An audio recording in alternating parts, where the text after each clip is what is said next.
आगे आगे बनरी रुक तो आज हम बताबो हियो। आगे केकरा कहो ही तो गे? आगे तोरे कहियो गे बनरी तो हमरा बॉयफ्रेंडवा के मैसेजवा काहे कहनी गे? के कहल कहोगे? दिमागवा तनी सही करके रह, दोसर के बतिया पर मत तू। अच्छा तो अपन बप्पा के क्रिया खा के बोल तो मैसेजवा नहीं कहनी है।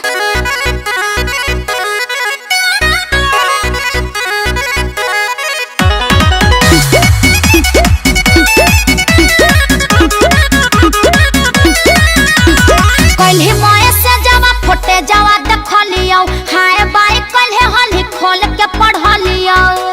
देख झूठ नहीं बोल, सही सही बोल। तोरो हम देखो ही बड़ी के डरामा, चुपे चुपे कले हकी बड़ी करानामा। आगे सारा ही गतिया डुबाई देलेंगे। बाबू ठीक हुआ कि तुम आ गए, नहीं तो मैं तुम्हें फोन लगाने ही वाली थी। अरे लेकिन हुआ क्या?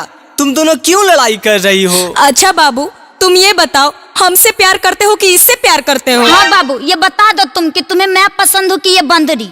आगे जरलाही कब से तोरा छोड़ रहली हो तो बंदरी बंदरी कहले ही। आज तोरा झोटवा कबाड़ के रख देबो की तो हमर झोटवा कबाड़ भी तब ले हम तोरा छोड़ देबो की तोरो सब झोटवा कबाड़ के रख। अरे छोड़ अरे बक चौनरी छोड़ कर्मा डरामा, दोनों मिलके तो हमारी इज्जतिया माटी में मिला देनी। बिचे बाजारिया में झोटा झोटी करके छौरी के नामा हंसाई देलीगे। बनल बनावल रहे हमार इज्जतिया माटी में कुल्हे मिलाई देलीगे।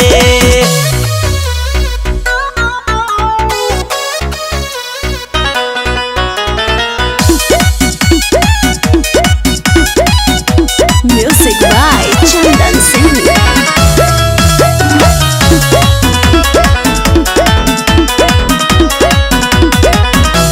सारम करेगे छौरी हकई बहरावागे, घरवा जाके करिहे भर पेट दोनों मिल झगड़ावागे। ना एकर फैसला आज एजे होते या हो के रह। हाँ तो हम भी तैयार ही होगे। हो गेलय जरूरी अब तो एकरा सुधारल। तू ही तो चाहो ही हमारा धन पा मुँह मांगे मारल। दोनों खुदिया से मुँह वाले ताई लेंगे। सब एकरे चक्कर में हुआ है। ए हमरा तो ढेर नहीं बोल, नहीं तो अबरी देख ले इटवा एकरे से मथवा रंग देबो। बिचे बाजारिया में झोटा झोटी करके छौरी के नामा हंसाई देलीगे। बनल बनावल रहे हमार इज्जतिया माटी में कुल्हे मिलाई देलीगे।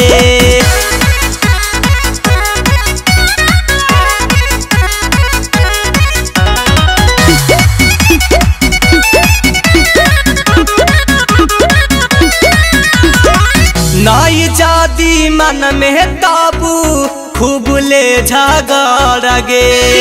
पटका पटकी दोनों करके फैसला ले करगे। हम नहीं पटका पटकी करे एकरा समझा दही। काहेले हमर लभरवा के मारो ही मिस कॉल गे।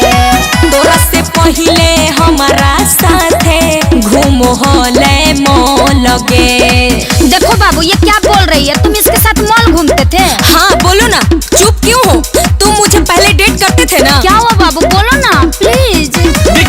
के बदनामी करा देंगे। ये करवा रही है। बिचे बाजारिया में झोटा झोटी करके छौरी के नामा हंसाई देलीगे। बनल बनावल रहे हमारा इज्जतिया माटी में कुल्हे मिलाई देलीगे। सुनो ये हमारी एक्स गर्लफ्रेंड है। क्या? तो हम कौन है बाबू? तुम वाई हो। जेड कहाँ भी है ब्यास?